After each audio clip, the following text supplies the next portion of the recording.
कंदाच्या आयुष्यात एकदाच येणारं फूल बघितलं आहे का? ही आहे निसर्गाची अद्भुत रचना. हा आहे सुरण आणि हे आहे सुरणाचं फूल.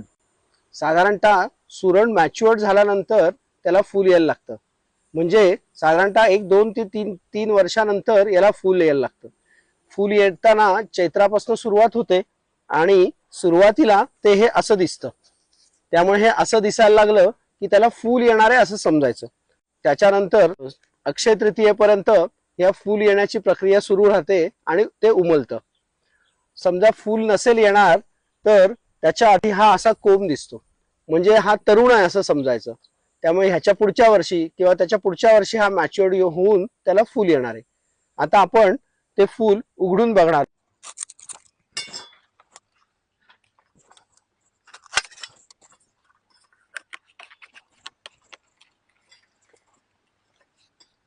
ही आहे ती पूकेसर आहे.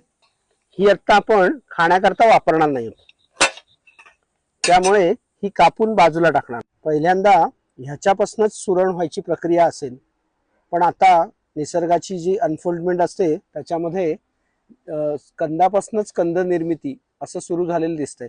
त्यामुळे या फुलांपासून निर्मितीचं आता थांबलेलं दिसतंय. हा जो सगळा भाग आहे दिसायला जरी नाजूक दिसत असला तरी तो खूप कडक असतो, कापायला थोडा जड जातो.